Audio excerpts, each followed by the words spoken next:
All right. So, as I said, we have a couple people that I think are still getting ready to come in, and I know Adam, you said you might need to leave, so we'll go from there.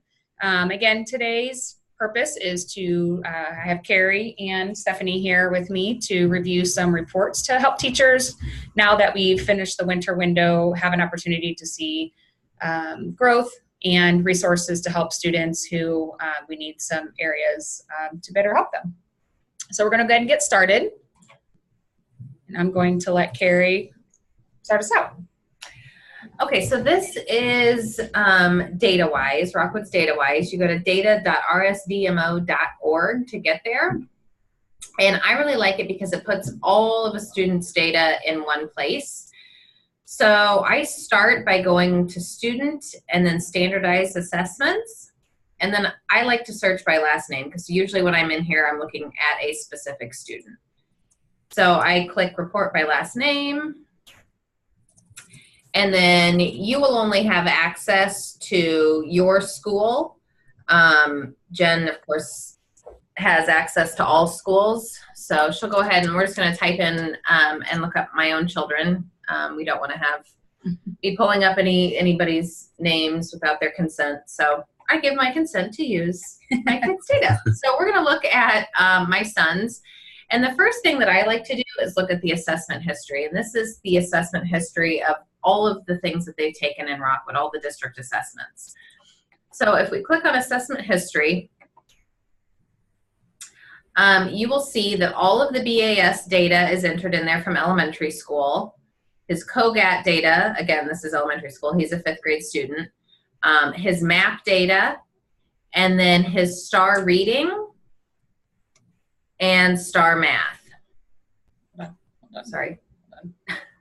So there's 2 of us driving. I think somebody's got a question. Oh, Kim cannot hear. Kim, maybe try you. I'm not sure if you're on a desktop or a laptop. Maybe see, turn on make sure you're not muted down in the bottom right-hand corner. I'm gonna let Carrie continue. And we'll see if we can problem solve for Kim here. Should you type that? Oh, yeah. Hold on, stop moving the mouse. Sorry.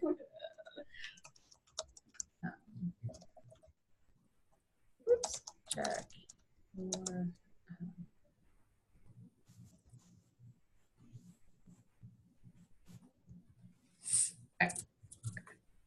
Okay, so back to this. So this is just a complete picture of all of the data that we have on a child in Rockwood. So if you are ever looking and there's, an outlier in the data and you think, oh, this isn't quite the right score, you can look and you can see compared to all the other times when they've taken that. So this is just all the data in one place. But if you want to drill down even more, instead of going to assessment history, because we're here talking about STAR today, I'm going to click on STAR so we can see a little bit more, a little deeper in that assessment.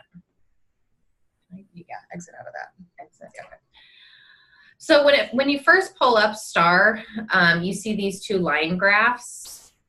You have reading and you have math. So over time, how the child is doing. And then if you click, you can kind of unfold and see specifically what the child did. So some of the columns that we like to pay attention to, of course, are the SGP, and we'll talk about SGP here in a minute, the scale score, and then the percentile rank. And then, like I was saying, if there's ever an outlier in the data, or connections. So when you look at Will's scores, if you look down here, he was always in, pretty high percentiles, and then all of a sudden had a 45th percentile. And so if you look, he only took 15 minutes to take that assessment. So, and then the next time he took it, 27 minutes. And his SGP went up, his scale score went up. This is probably, again, then the fall, probably the summer slide that we always see in kids, even in teacher kids, you still see it. And then reading this the same way. you'll see all of those same columns and pieces of information to look at. And one thing we talked about earlier too is under the window name, you'll see that there are some blank spots. I'm pointing like anybody can see me. There are some blank spots, and though that means that every time a student has taken the assessment, it is reported in this report, whereas other reports only pull the assessments taken during that 2-week window that we give for STAR. So if a student's being progress monitored, their assessments would show here. So even though it's blank here, we can still see the data. It's just outside of Rockwood's window. Any questions? I know we had a couple people pop in and out. Any questions about this report? All right. So moving back to going actually into STAR now. And again, without knowing who exactly was going to be in here. Hi, Emily. I think I see Emily popping back in. I wonder if she's having trouble. We're going to pop into STAR. Again, not knowing who was going to be here, we took some screenshots. So I'm going to go ahead and go in and then show you how I got to the reports and then go back to some screenshots of the reports.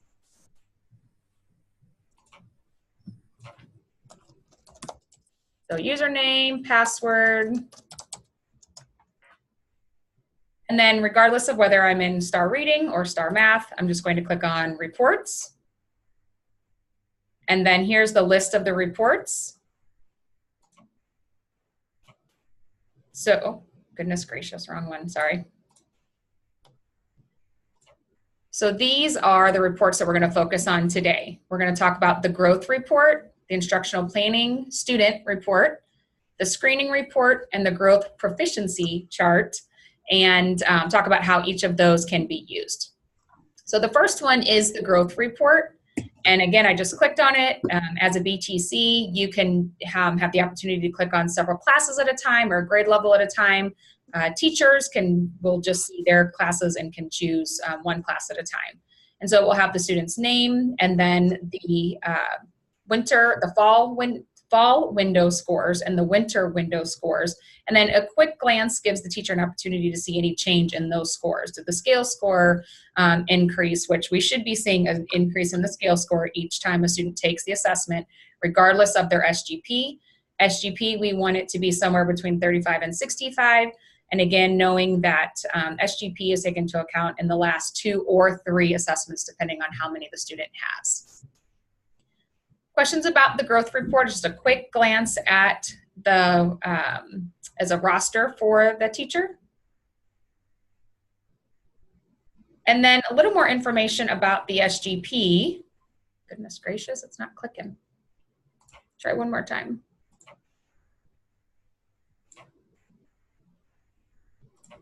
There we go. So I created this infographic to give a little more information about what the SGP is so that teachers and those using the reports are aware of exactly what it is and how it's calculated.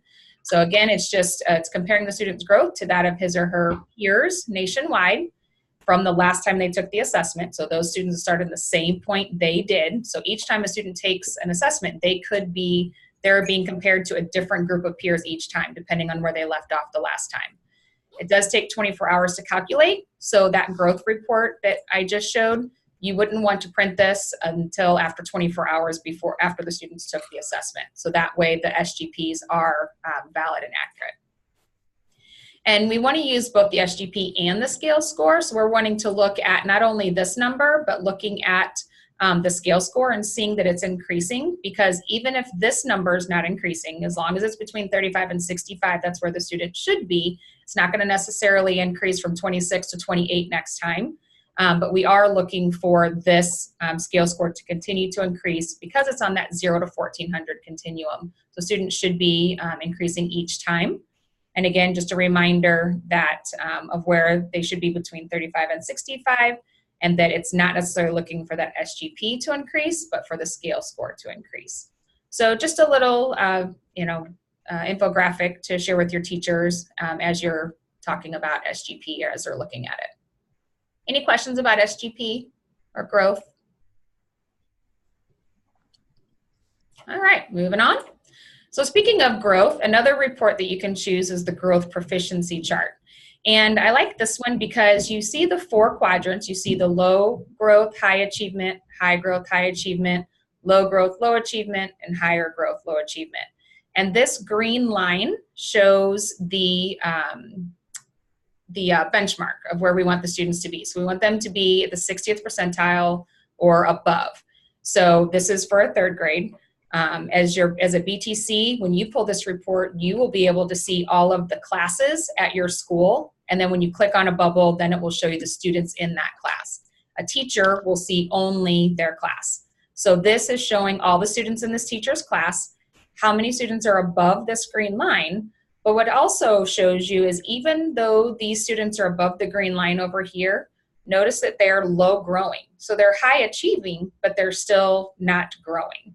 So we want students to really be between, remember, between that 35 and 65. So we want them to be somewhere in this area and this area. And then if I want to know more information about a student, I can hover over their bubble, and that tells me their latest STAR data, but then also their 2 prior assessments if they're available. So again, just gives you a little more information about your students and who you might want to be moving, again, to this area. And so remember, even though these students over here have a high percentile rank, they're not growing like we would want them to. So even though they're high achieving, they're not high growing. So we would still want to focus on these students as well as these students that are underneath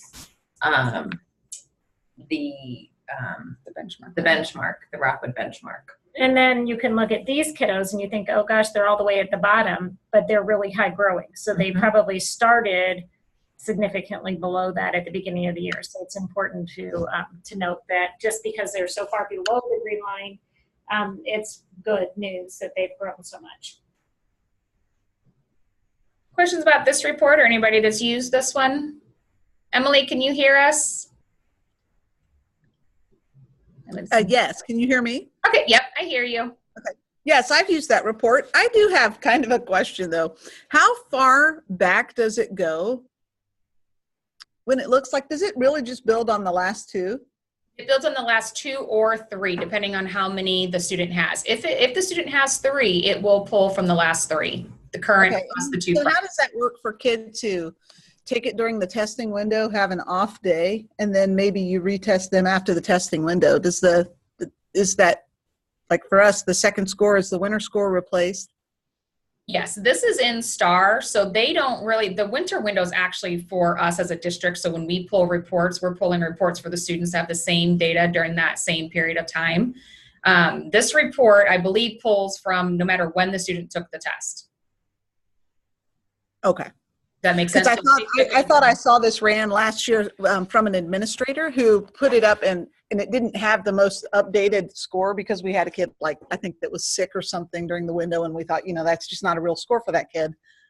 So then, yeah, it had their score during the testing window, but not the score that came after it.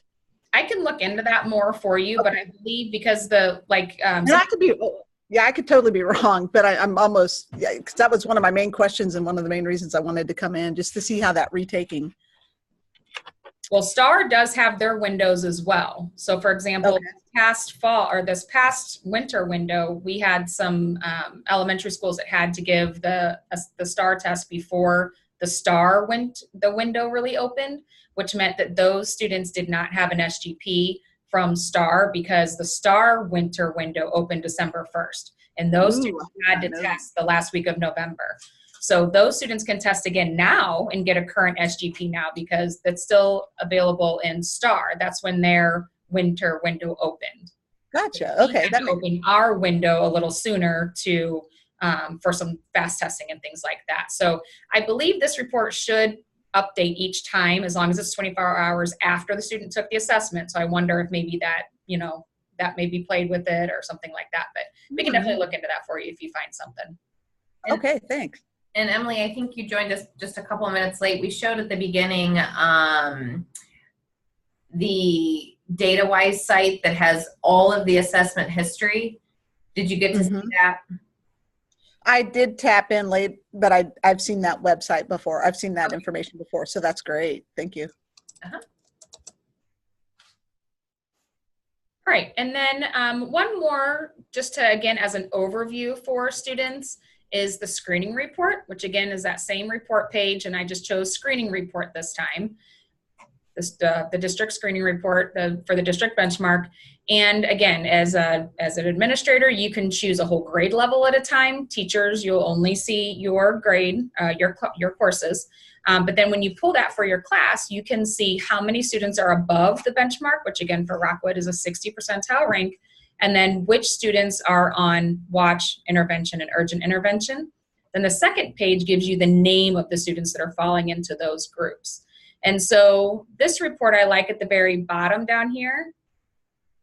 I like that it asks, basically, it gives you some questions thinking, are these students that are falling into these groups, is that really where they need to be? Is this what you're seeing in your daily instruction and observations with the student? You know, we know, like Emily, you just said, students sometimes have an off day, something happens. So just because that they're put into this, you know, for this one assessment doesn't mean that that's where they would necessarily fall, you know, and you could give them that assessment again. And two, with this report, it's important to remember that this is not used for grouping, meaning that I'm not going to group all of my green kids together and all my blue kids together and all my yellow kids together, and I'm going to have a group with my red. Each of these kids has different strengths and weaknesses. So, you know, using this just as one piece of information, but not used to group kids, because somebody that might be over here might have the same skill that this child needs to work on. So you really need to look at the work that's happening in your classroom to put kids together, not necessarily just performance on a standardized test. Okay. So piggybacking on that, so say you have some friends down here that you want to take a look and say, oh my gosh, like, what skills do these friends have that maybe I could work with them together on certain skills? Or there could be a student that's ready for a skill here and that's intervention, and a student that's ready for a skill here that I could put them together for some kind of resource. So how can I look into that? So you can click on the instructional planning report for specific students and get that information.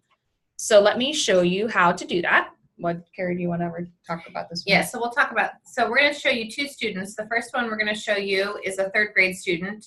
Obviously falling in the red, which would, you know, lead us to look a little bit further into this student, what's going on. So according to STAR, now remember, especially with math, STAR can assess a student's ability to calculate, but it doesn't really assess those deeper thinking and reasoning skills. So keeping that in mind when we're looking at this. But this third grade student, here it says that there's maybe a second grade standard that this child could work on. Whoops, there we go.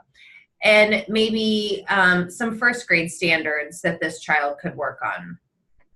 So if you are working in an RTI situation, you have a CA working with them, the parent would like some more information, things to work on at home, this might be a good place to start some of these skills. Again, using what you know about the child in the classroom, because we don't know how many questions this child was asked on this one particular strand. It could have been one question that they missed. Or it could be STAR saying that based on the questions they did answer, this might be the most logical next step. So again, using professional judgment, but this is a good place to start, especially with those students that are falling in the red, because it tells us maybe some of those possible gaps that they have that we could start filling. And again, you can pull this for math and reading. And then we're going to show you a student that is on the other end. So I'm going to the instructional planning student. And again, we're going to use my own child for consent purposes. Nope, yep, that one. Okay. So I'm leaving the district benchmark. And then we're going to run report.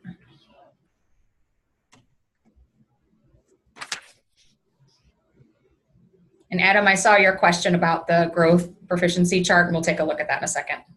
Okay, so this is the instructional planning report for this 5th grade student. As you can see, he's in the green.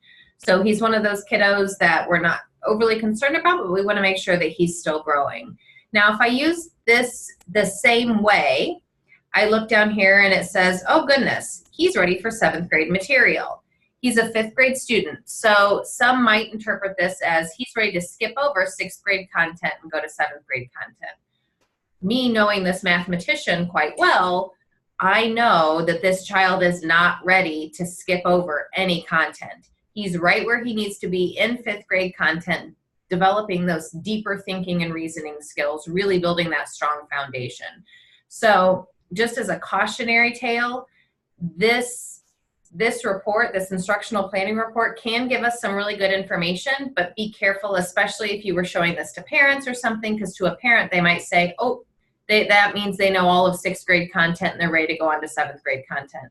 And knowing this mathematician, I know that that is not true. He is not ready to skip over anything. So just remembering that STAR can assess, calculation skills, but not those deeper thinking and reasoning skills.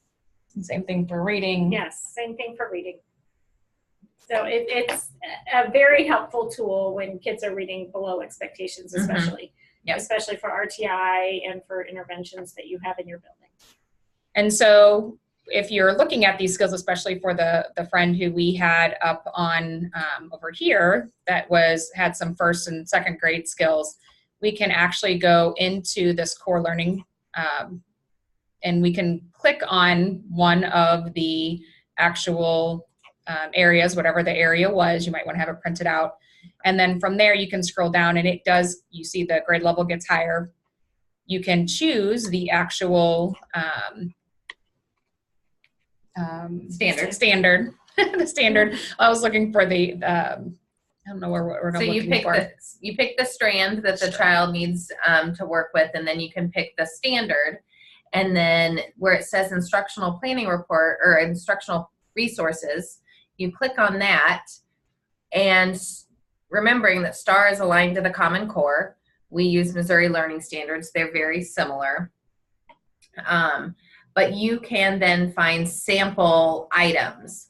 So if you're using this as an RTI type situation and you have a CA or you have a parent that's wanting more information, or you as a teacher are just wanting some more information about what does that standard really look like, you can go here. And so you can see over here the different types of resources. So this might be a video. We've got a lesson here. Here's a lesson plan, an open ed resource, some more lesson plans. Sometimes it'll just tell you it's a sample question so that you can see the type of assessment questions that standard is asking. But this is a good resource if you're looking, especially in an RTI situation, where you need to find something either to push the child forward or to remediate, maybe fill some gaps. This could definitely be a great resource for those students that we saw that were high achievement but low growing. This could give some resources for them as well. So again, let me just show you where that is. If I'm in the instructional planning report, I like to have this printed out because I forget from one screen to the next what I'm looking for, because I'm going to be looking for algebra, expressions, equations, and inequalities for 7th grade if that's what I was looking for this student. And then I would just click up here, enter core progress learning progressions. And then over here, I would select my strand. Isn't there again? Expressions and equations. There we go. I'm so glad you're here. Oh, but it starts at A1 again. It over here. starts at Algebra 1. Yeah. So anyway, we had it printed out, but then you just click in here and then view instructional resources, and then it pops up the resources. Again, this is STAR's suggestion. Some resources are better than others. Here's a good example. There's a sample item, so that would just be a sample question if you're wanting to know what that standard looks like. Sometimes they link Khan Academy videos, like right here, so that, if you have a parent that says, I don't know what this means, you could click here and link that video in an email to a parent or to a CA or whoever might be working with the child. And sometimes they have teacher and student, so they'll show you what you could print out or give to a student, and then also the teacher side of it, so with some possible answers and things like that. Are there questions about that?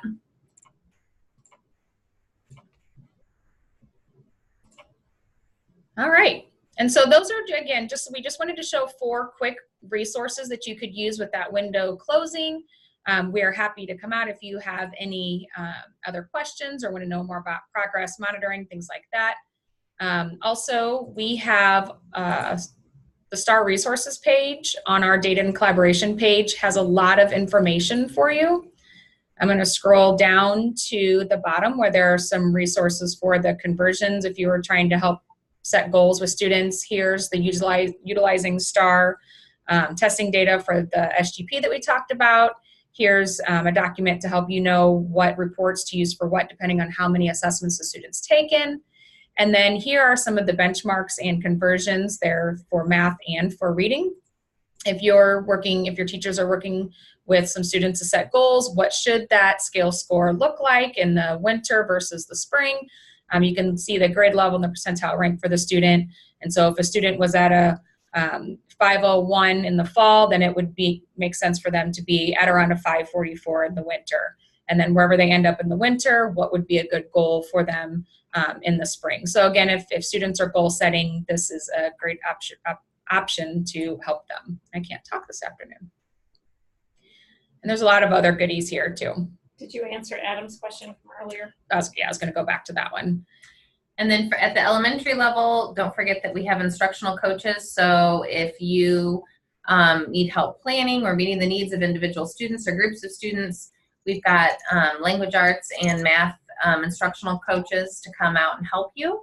At the secondary level, your facilitator or coordinator can come do the same thing. So I'm going to go back. I know, Adam, you asked a great question, and I'm going to answer it for the group just in case they have questions as well. You asked if this report can be printed for teachers. Is that the one you were referring to? Yeah, that one there. So this one is meant, I took a screenshot, so as you can see, you can't see who these students are.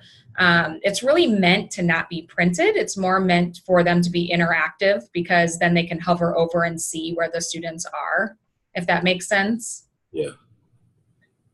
I mean, if you took this, like I took a screenshot, so I was trying to, while we were finishing up, I was thinking of if there are any ways this could be printed. You could print it and it would give them an idea of where their students fall, and then they could get back in to find out more information about where they actually do fall. Okay. Have the bubbles that would, right. We wouldn't know what those. Right. You wouldn't know who these kids are. Right. And then the SGP range, the average you want students to have is between that 35 and 65 range. That's just where STAR says students should be falling within each window. Okay. Good question. Gotcha. But what does the 35 mean? Like 35 what? It means that student scored 35% better than the other students who started the assessment at the same place that they did. Gotcha. I didn't know it was a percent. Okay. That makes sense. Yep. That growth percentile rank. So it means they rank 35% higher than the other students who started in the same place. Gotcha. Okay. Thanks for explaining that. Welcome. Any other questions, Emily or Kimberly? No, I appreciate the opportunity to do this. And just another quick thing about percentile rank. It's a question I get a lot with those high achieving students. So if I've got a child that's in the 99th percentile, but then I look at their SGP and their SGP is also high, then that tells me, yes, they're high achieving, but they're also high growing. So we're able to meet their needs in the classroom. If a child is in the 99th percentile and they have a 15 SGP, then that tells me they're high achieving, but we're not helping that child grow. Is that, well, this is Emily. I do have a question on that comment, just because I want to make sure I understand. The SGP, when you give that average range, does that apply to every percentile value in the same incremental value? This is like, for example, does the 35 to 65, does that apply to 99th percentile kids as well as being at the average to? Yes, it means they scored 99% better than the students who they were tested against. Yes, same thing. So you want their growth percentile, though, to also be within that 35 to 65%, because you want them to grow that amount more. Does that make sense? It does. I didn't know that the higher your percentile value came, that you had that growth index the same. Mm-hmm. Okay. Because you're being compared with other students in that same spot. Mm-hmm. So for example, if we're looking at this example that I have on the screen, you can see this student was in the 91st percentile for fall, 93rd for winter, only had a gain of 2 percentile, did go up a little bit for scale score, but then this SGP tells us, well, yeah, the student went up, but what is that in comparison to the other students that student tested against? This student only has an SGP of 23. So that means that student is not growing as much as we would want that student to grow. Mm-hmm. Does that make sense? It does. I wondered, the scaled score, is there a max for that? At 99. The scaled score. Oh, I'm sorry. Scale score is 1400.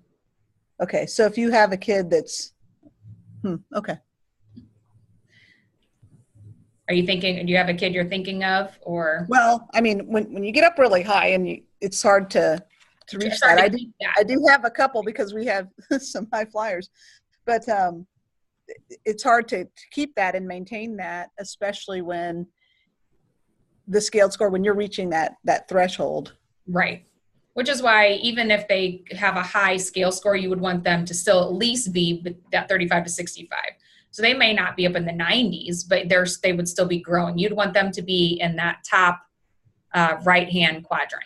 You'd want them to be somewhere over here. They may not be all the way over here, but you would want them to still be growing. You wouldn't want them to be over here. Wouldn't want them to be up here, but over in the low growth. I think what she's saying though is if they're all the way at the top of Once they what's get to measured. the max of the scale. Like you're not going to show growth. That's why I wondered if possibly STAR has an SGP like, do they show the algorithm or the formula that they use for that? Like, do they make that public? No. Okay. Yeah. Yeah, Good because question. once you're at the 1400, you can't grow Right. on this assessment. Right. You can still grow, but this assessment isn't going to show that growth. Mm-hmm.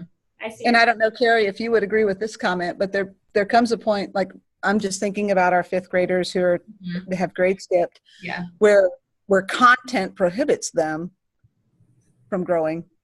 Right. It's just gotten In a past sense. their I mean, knowledge they level. simply right. Yes, that does happen, and I've seen that happen with a couple of kids.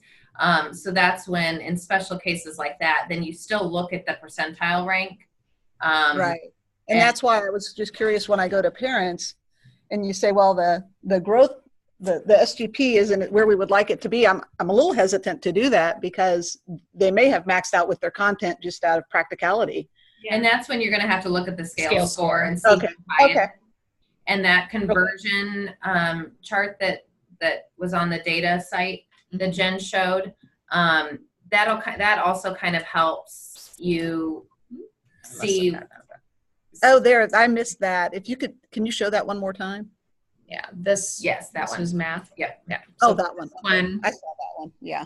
So if they're, depending on, if they've got a score, maybe they're in fifth grade, but their score is an 898 or something, they would be 99 here.